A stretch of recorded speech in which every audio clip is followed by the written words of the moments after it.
I've always written since I was quite young.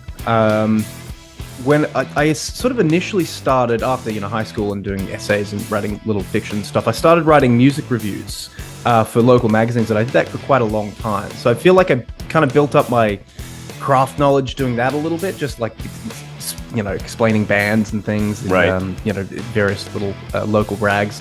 I was walking around, and I was in Sydney, and we've got this tunnel that goes from one street, Elizabeth Street, to Taylor Square, and it's this big thing that sort of goes under a train line. And I was like, man, this would be a pretty cool setting for a zombie story, like the protagonists to go from one place to the other. I've always been a pretty oral person. I'm a musician, and I play a lot of instruments. I actually run a guitar school. That's my main gig. Cool.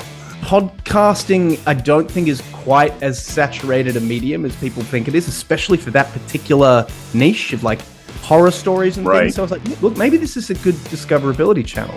Something about holiday horror, I'm kind of on that tip. I'll sort of speak a bit more about that later. But something about going on a holiday and having it go really horribly wrong really speaks to me. I don't know why.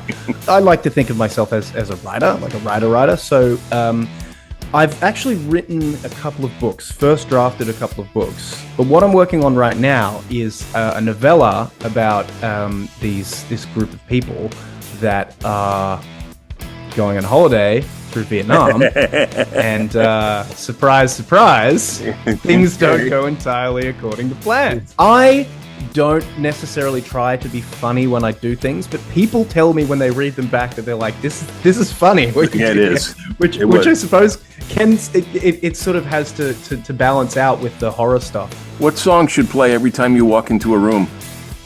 Panama by Van Halen.